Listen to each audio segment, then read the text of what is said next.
Hey BookTube, it's Jackie. How's it going? If you're new to me, it's the first time you're seeing my face. Hello, what's up? My name's Jackie. I sit on my floor and I talk about books. So I hope that's why you're here, because that's what's gonna be happening today. If you're not new to me, thank you for always doing the continued support. I really do appreciate it. So doing it again. I'm coming to you way behind schedule because this is my week 41 weekly wrap up. So this was including October 8th through August for October 14th and all my reading shenanigans in between. So if you'd like to know what I was reading earlier this month, grab yourself a drink, have yourself a seat, have yourself a drink, and let's get talking books. I'm pretty sure I just said my intro wrong. Yeah, that's how many cylinders I'm firing on, guys, right? Awesome. No, it's all right. I did read some stuff this month, so I want to get these weekly wrap-ups out. So they are coming to you kind of sporadic. But this week, week 41, I read, I completed two things, so that's what I'm going to be talking about. And the first one is My Loaded Gun, My Lonely Heart by Martin Rose. Looks like this. This is the second installment to the Vitus Adamson series. I read the first installment a few months ago on an audiobook, and I did this one on audio as well. Same narrator, I think it was Christian Rummel, I think is the narrator. I'll put his name in the down box below. I can't remember off the top of my head, but fantastic audiobook. But this is a direct sequel to that installment. And it's a paranormal thriller, so perfect for the spooky season. We have horror, we have gore, we have murder, and we have psychedelic tripping hallucinations, which are fucking nuts. Straight up, this book's crazy. Crazy. This thing, I've never done acid. I've never done pot. I've never done mushrooms. I've never done anything that would cause me to have hallucinations. The closest thing I have is I was put on Vicodin when I had my appendix removed. Okay? And some morphine when I had my appendix removed. So like that, those are the hardest things I've ever been on that were prescribed by a doctor for that moment. And I still, this shit is nuts. Shit is nuts. Okay? Balls to the wall, fucking crazy. But it was awesome. Had a great time with it. Gave it 3 stars.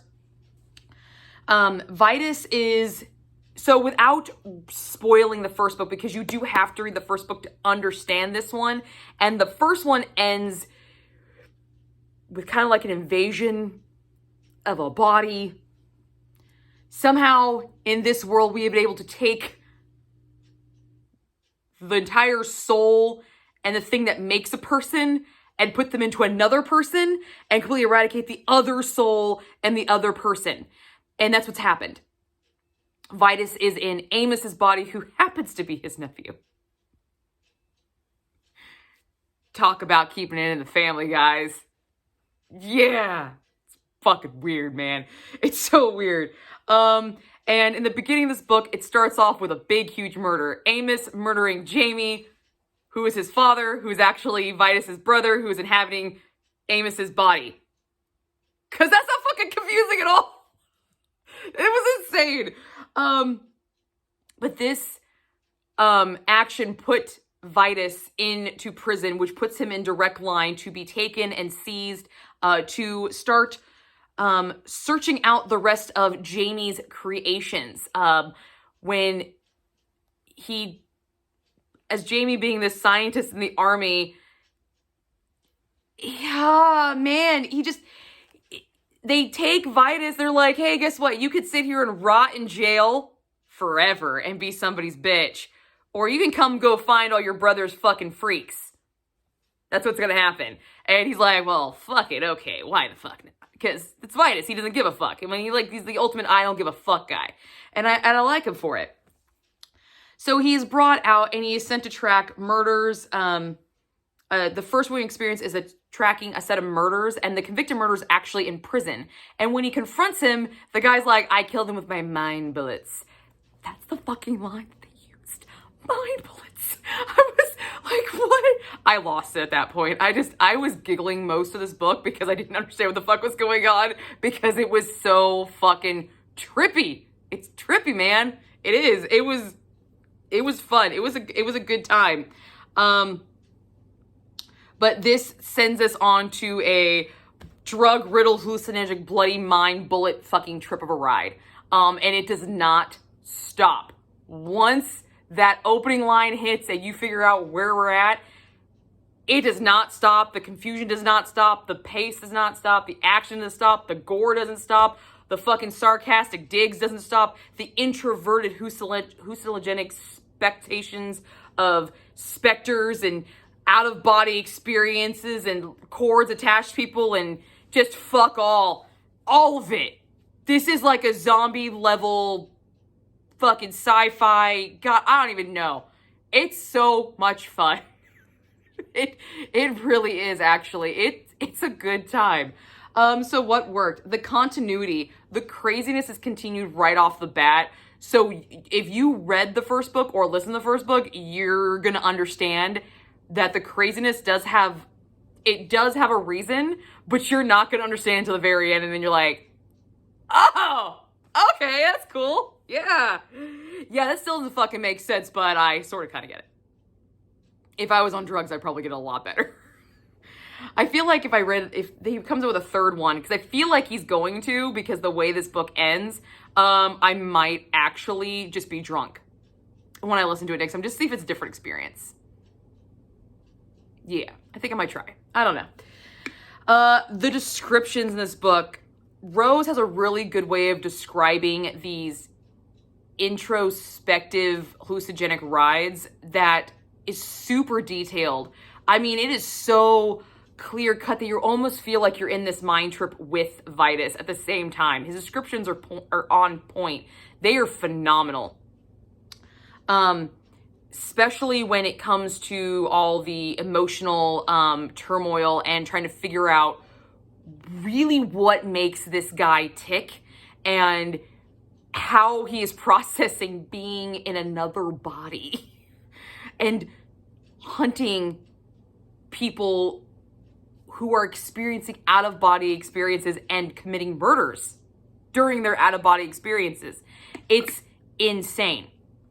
Just the way Rose twists these internalized concepts to make complete total sense, but you know they're fucking whacked. Like, they're nuts. So you're just like, man, I don't even know what to feel. You feel like you need to be stoned to actually, like, really, like, chill in this book, because there's no chilling during it at all. These descriptions do not let you let up at all through the entirety of this book. It's great. The what the fuck moments in this book. Again, Rose drops a lot of the what the fuck moments. It just kind of drops this shit with some sarcastic fucking line that you're like, huh? Mind bullets. Mind bullets. You're killing people with mind bullets. You're fucking nuts. Like, you're batshit. And then you find out that you're not. Holy shit. What? You feel like the crazy one in these what the fuck moments. You feel like the insane one because you're just like, this is insane. And then you're insane for thinking it's insane. It's a very vicious circle. And it's fun. It's fun. The cliffhanger in this. Off the charts. Fucking rocked it. Loved it. Definitely looking forward to the third one because of that cliffhanger. So far, I have listened to both of these on audio. And I feel like that's a really good medium for it because the narrator does a really, really good job. But because of the way the author writes, you do have to get used to the audiobook, for sure. But yeah, I definitely want this to come out on audio again. This third one, I definitely want to continue it on audio because I really like the way that feel I get from it. But I might try to be drunk a few times because I feel like I would get more out of it because I would feel like the character because I can't really put myself in the mind space of a druggie. I have no idea what it's like to hallucinate. I don't. So I feel like that's the closest I'm going to get to it. What didn't work? There wasn't really a lot that didn't work in this book, except that the audiobook, you do have to get used to it because of his page breaks and where he transitions. The audiobook isn't as clear with that. And it is all one narrator. So he does change his voices up. But because we have Vitus being in another person's body and some people knowing this and some people not, you have this like inner outer body kind of layer, which the audiobook didn't really lend well to this installment for that. In the first installment, it was fantastic. Great first installment audiobook. But this one, there was some areas where you did have to focus. And it's really hard to focus when the guy's talking about fucking mind bullets and killing people during out-of-body experiences and zombie cravings and fugue states and just wanting to devour somebody from the inside out. Graphically. It's hard. It's a hard concept to do and to kind of wrap your mind around, but he does a really good job of conveying the character of the audiobook. But there are times where the way the story is laid out, the audiobook kind of makes it a little bit more difficult than I think if you were just physically reading it. So for this installment anyway. Also, as much as I love this man's description, he had great descriptive qualities in this book. Fantastic. There was so much of it. There was almost too much of a good thing because I would get lost in his description. I would literally get lost in it because it was so clear and I'm seeing everything and I'm seeing the colors and the craziness and I'm getting lost in this like Alice in Wonderland downward spiral kind of thing going on, and I would get lost. And then he'd come back and bring back to the point that he was describing, and I'm like, what are we describing again? Like almost coming out of the high, and you're like, huh? Oh, I'm back in real life now. Fuck. Bummer. Like, that's kind of what it felt like. I have no idea. I've seen that in movies. But that's what it kind of reminded me of, is I would have to think very hard when I came out of those descriptive moments because I got lost in them, especially with the way the narrator read them. Ooh. Very nice. Yeah, they were so good I get lost in them. So that happened a lot throughout this book, a lot of times throughout this book. Just these introspective moments that are crucial to the story and getting to know the character of Vitus, but they were so in depth that when it came back to the actual like storyline and action sequences, I kind of lost what we were doing for a minute. Not gonna lie about it, I did. But there is subtle romantic references, but this isn't even a puff. Like there's none. There's nothing. There's just some jealousy moments from a previous love interest. But I hope that we'll get something later. I could see maybe going down the pike, some things maybe possibly. But no, there's no smut. But there's graphic. There's graphic gore and graphic violence and graphic outer body experiences.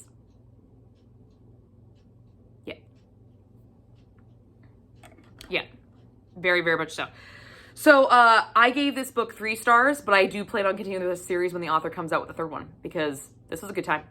Great time. So if you're looking for something weird and kooky and kind of spooky at the same time, here you go. But you do have to read the first installment, which is this one. This is the first installment.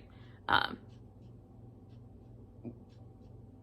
can't remember the title off the top of my head right now, but it's right here. But yeah, you do have to read this one to understand this one at all. And you will understand this one. You will. But it's a trip. It's a trip, guys. The next book I completed that week was In His Cage by Ella Jacobs. It looks like this. And I do have a full book review for this book. I will link it here in the corner so you can go check it out.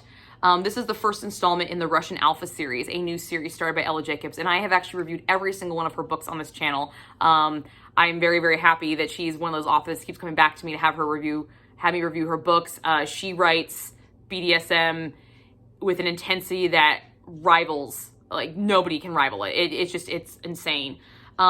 We do have an HEA in this one, but we have a lot of shit in this guy. Holy crap. So we've got a captive romance, which I do love a good captive romance. Russian billionaire BDSM romance with an emphasis in dominant and submissive behavior. We show BDSM practices of pet play, caging, whipping, shackling, collaring. We have sadist and masochistic behaviors. We have a degrading kink. We also have a praise kink. We have humiliation. We have kidnapping. We have gaslighting. We have drugging. We have non-con, coerced consent, dubious consent, panic and anxiety attack, Stockholm syndrome, and extreme graphic content of all of these situations. Yeah, bitch wasn't holding back, okay? She was not holding back in this one, and if she's got any more secrets, I'm fucking scared. I'm fucking scared.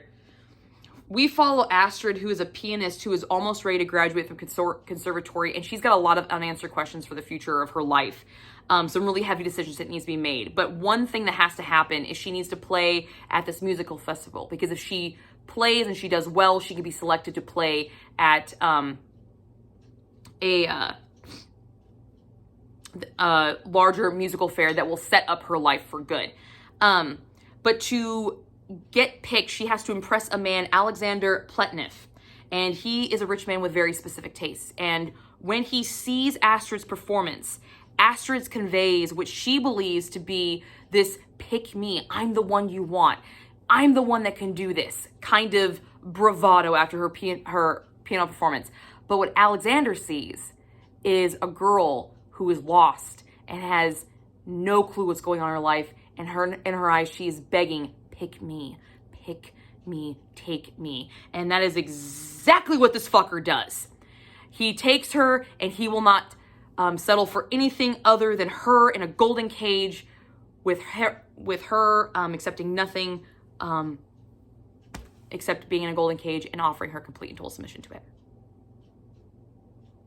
Yeah. And yes, I said golden cage. Yes, there's a golden fucking cage. It is a character in of itself, people. It's fantastic. I do go into heavy detail about what worked and what didn't work in that review. So if you'd like to go into more detail, please go check that out. But a few things to look forward to in this: her writing, Jacob's writing, the intensity, the rawness. It is emotionally destroying you. She will take you, cut you open, display all of your organs, eviscerate you on the page, and then she will slowly but surely put things back not where they fucking belong, because you will feel different after you read this book, because you will go in thinking one thing, and by the end of the book, you might think things that you thought were wrong probably aren't wrong. In certain scenarios, they might not be wrong, and it will scare you. It will scare you. Her intensity is so unnerving. This book had me crying. Not tears of happiness, but tears of pity, and still coming out on the other side. There were so many times in this book that, because of the intensity of her writing, I wanted to put it down.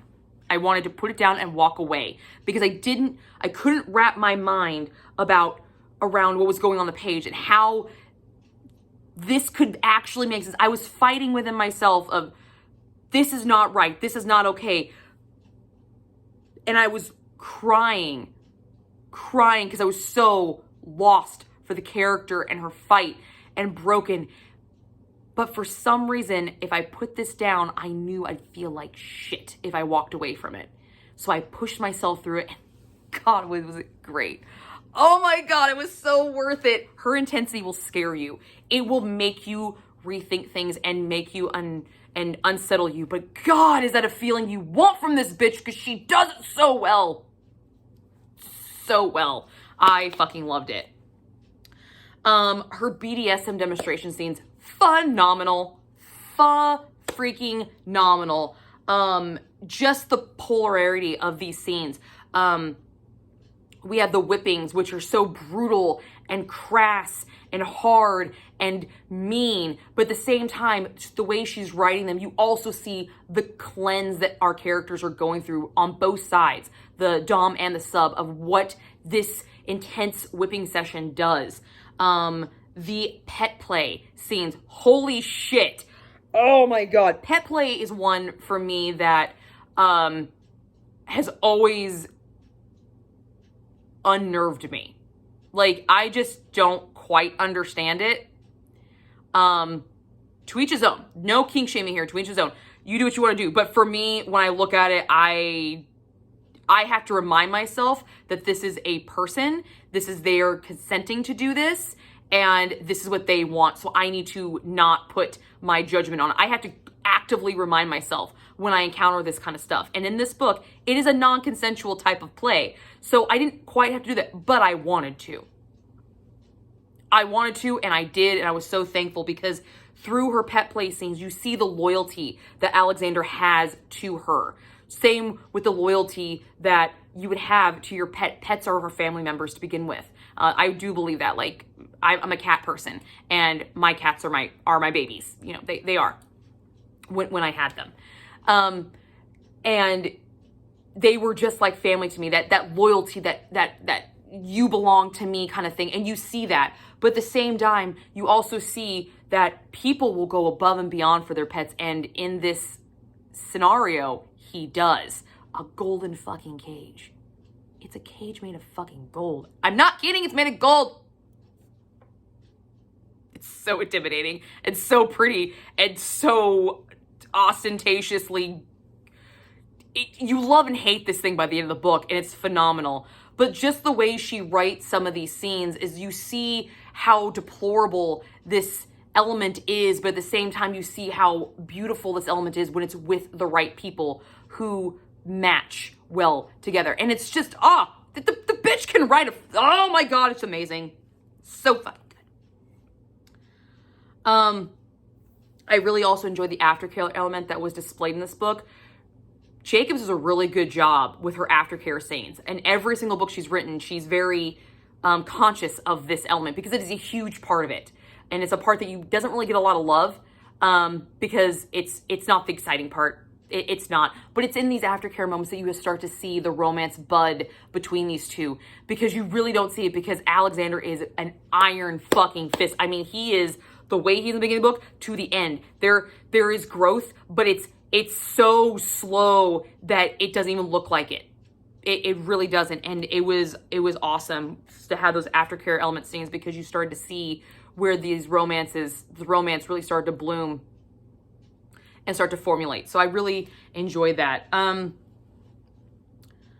What didn't work, I already kind of mentioned this. Alexander, his trajectory. So he starts off very hard and he never softens. He never lightens.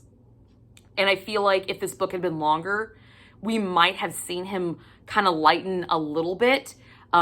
It would have made me feel a little bit better about the ending of this book because it is an HEA. It would have made me feel a little bit more solidified in this romance between them.